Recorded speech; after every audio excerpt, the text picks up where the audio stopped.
Muscles. Ace. Silverback. Keen. Mullet. Two tests. Hero. Cock. We all have a lot of nicknames for Lee. Today, it's my honour to be up here and calling him Groom. Or should I say Tiger?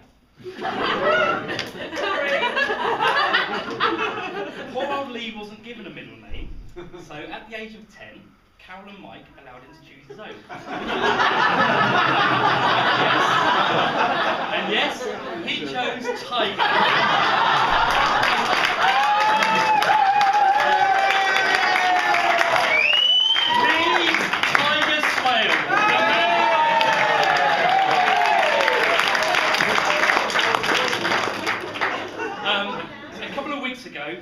Tiger and I were up in Yorkshire, which was the perfect place to discuss things about the wedding. And I asked him how he wanted me to pitch the best man speech. His reply was clear: make it quick and keep it clean. Which, funny enough, was exactly the same thing that he said to that prostitute in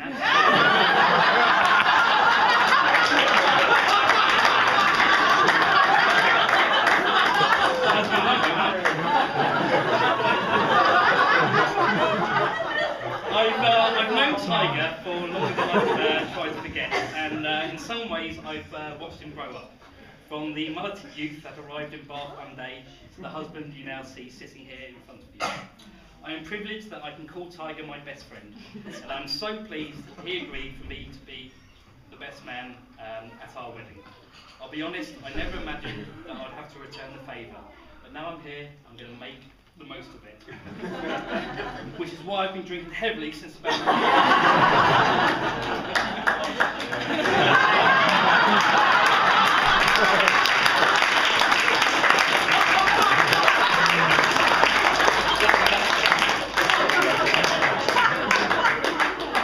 In 2003, Tiger and I went snowboarding in Chamonix. As some of you here will know, Lee is a fairly average snowboarder. And this was an ideal time for me to show him the ropes on the slopes. It was on this trip that I first heard about Babs and Tiger's relentless pursuit to woo her. All week he kept banging on about how fit this girl was at work. And she was amazing at sports and looked great in lycra, blah-de-blah-de-blah-blah. One night we had a very, very bizarre drive around Mont Blanc with mush and gids, which went on very, very late in the night. Through a combination of me driving too fast and Tiger's poor navigation, as some of you here will know, Lee is a fairly average map reader, we got lost, voices were raised, and later in the bar, Gids said that he had witnessed our first ever lover's tiff.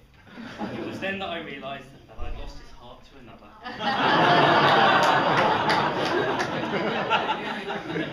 Tiger's plan to woo Babs was to keep on challenging her at sports, and badminton was her forte. As some of you here will know, Lee is a fairly average badminton player. But at least it was something he could engage her in. In fact, many a time Lee has been spotted in the Shifnal Health Centre changing rooms, giving his shuttlecock a right good whack.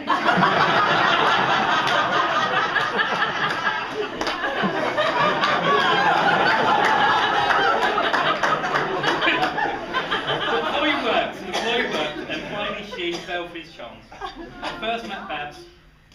When I first met Babs, she was everything that I expected her to be: attractive, fit, and fun. As some of you here will know, Lee is a fairly average lover. But you can see that she was besotted with him. I think it's fairly safe to say that we have a close-knit and protective crowd of friends, but Babs fitted in perfectly. And can I say, Babs, how beautiful you look today. Oh.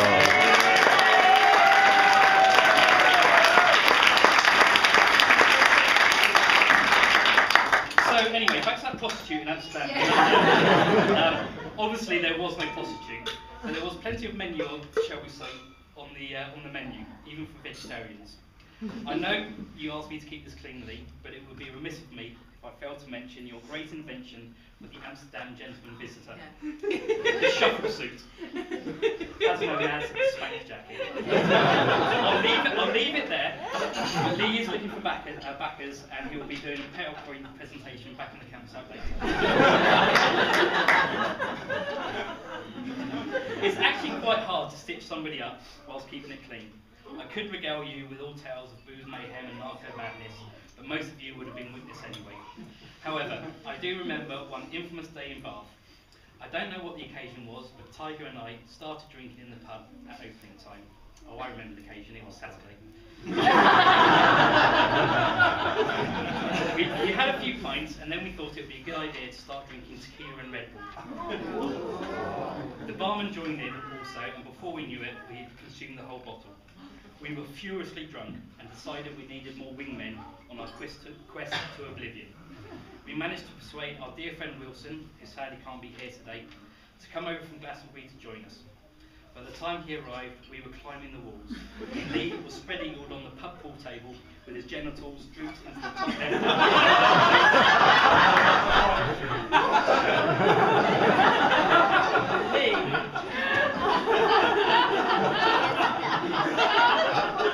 We decided a change of scenery was needed, so off we went clubbing and got first in the queue for Mole's nightclub. Of course we were first in the queue, it was 4 o'clock in the afternoon. Mole's didn't open until 10. After queuing for an hour, Muscles was dispatched to find some liveners, and we met him on the way back to the pub I worked in, as we realised this was the only place we had any chance of getting served. On the way, we passed one of Bath's very, very posh and very exclusive restaurants. This is where Lee burst in through the double doors and, in true with Nail and I style, demanded to see their fine wine collection. Needless to say, we were booted out. Back in the pub, we settled outside on the bench in the late evening sun with Alex, to now drink through a rapidly approaching hangover. It was then that 2 very attractive female students from the university came across the road and into the pub dressed as St. Trinian schoolgirls. Lee and I were both sitting on the same side of the picnic bench, and Alex got up at that exact moment to go to the bar.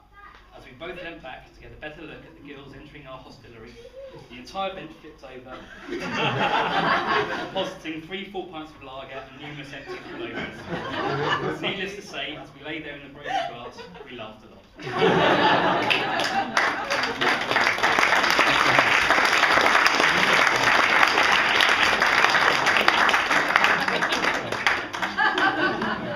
So, what kind of husband is Tiger going to make? Well, if one needs an analogy, then you can liken Muscles to a Labrador puppy. He will be full of energy. He will be silly and good fun to have around. He will be furiously devoted. He will eat you out of house and home. He will leave hair everywhere.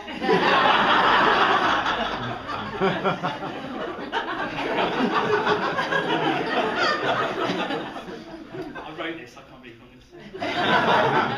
And occasionally he will lick his own testicles.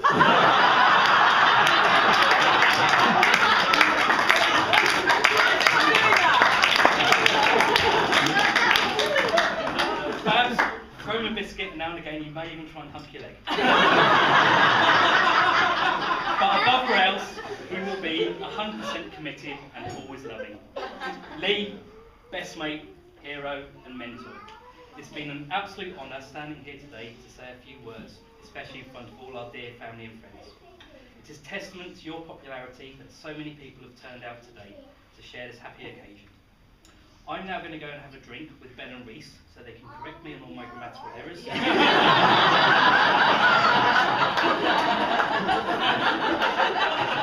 But before I do that, I have one last task. If you'd all rise, please.